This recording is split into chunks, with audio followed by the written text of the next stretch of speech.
말씀하셨듯이 법조인 분들과 정치인 분들은 항상 정의를 이제 논하시잖아요. 그런 사회를 만들겠다고 하시고. 그런데 만약 그분들한테 미래에 대한 비전이 없다면 그분들이 말하는 정의란 무엇인지. 정치인들과 법조인들은 항상 정의를 외칩니다. 정의를 이룩하겠다고. 맞잖아요. 그런데 미래 비전이 없다라고 한다면 정치인들은 미래 비전이 있어야지 돼요. 정치인들은.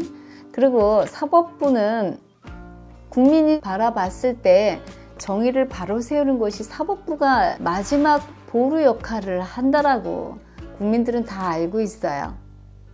여기서 이제 어떠한 개념이 들어가야 되냐면 우리 디자이너가 질문한 것처럼 그러면 그 사람들이 얘기하는 정의는 무엇인가? 이제 그런 부분이 들어가는데 그 사람들이 얘기하는 정의는 지금 그 부분을 그 사람들이 다시 정립을 해야 돼요.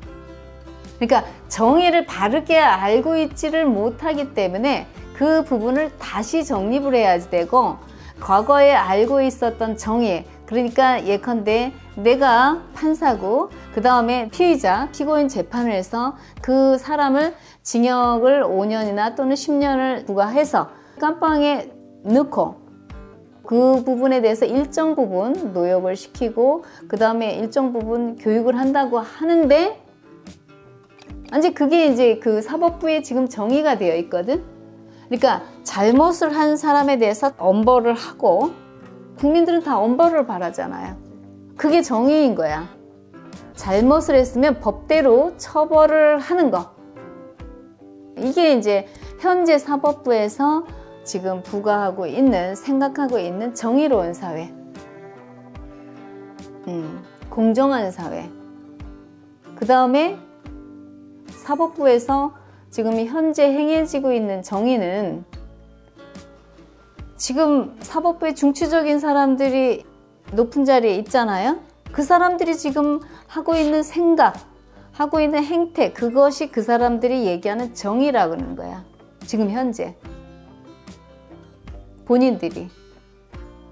여기서 나오는 것은 그런데 결과는 바람직한 결과가 나오지를 못하고 결국은 마약이 점점 국민 속으로 파고 들어가고 그러면 이제 그렇게 얘기를 하지. 아니 이거는 전 세계적으로 지금 마약범들이 너무 기승을 부리고 마약이 너무 일반화가 되기 때문에 이건 손을 쓸 수 없다라고 얘기를 하지. 그러면서 마약과의 전쟁을 치르면 마약은 뿌리 뽑을 수 있다고 얘기를 한다고. 근데 마약범들하고 전쟁하면은 이사님 그 마약범 뿌리 뽑을 수 있어요?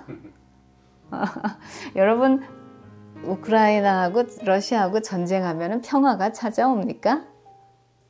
중국하고 전쟁 벌이면은 평화가 찾아오냐고요. 그런데 지금 많은 사람들의 정의는 본인들이 얘기하고 있는 것이 지금 정의라고 알고 있는 거지. 그 사람들이 지금 현재 행하고 있는 말과 행동이 정의라고 그 사람들이 정하고 있는 거지. 그런데 여기서 그 사람들이 지금 정의를 아는가? 정의를 바로 세우려고 사법부를 세웠는데 사법부 조직이 국민의 최후의 보루가 사법부예요. 그런데 이 사람들이 과연 정의를 아는가? 거기서부터 지금 시작을 다시 해야 돼요, 사실은. 법조인들이 어디서부터 시작을 다시 해야 되냐면 내가 과연 정의로운 사람인가? 또 내가 지금까지 했던 행위가 정의로운가? 그 다음에 나는 정의를 알고 있는가? 내가 정의를 알지 못하는데 정의로운 사람이 될 수는 없어요.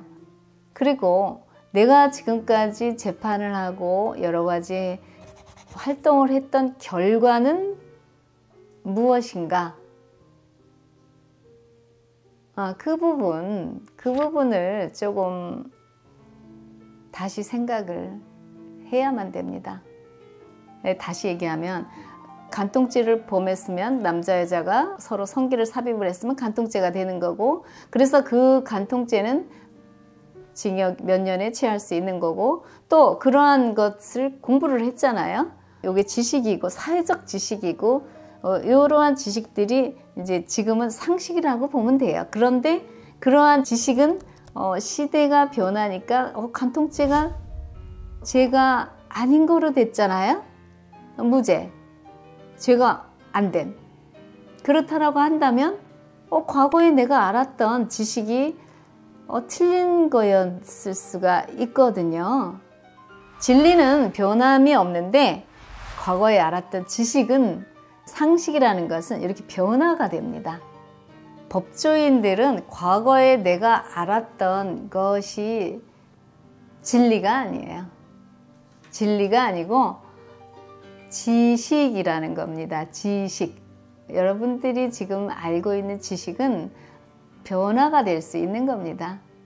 간통죄가 예전엔 범죄였다가 지금은 범죄가 아닌 것처럼, 여러분들이 알고 있는, 지금 현재 법조인들이 알고 있는 것은 물론 이제 열심히 그것을 암기하고 또 실생활에서 적용을 했어요. 그래서 그거 가지고 재판을 하고 또 검사가 법조문을 가지고 기소를 했는데 이것이 진리가 아니라는 거죠.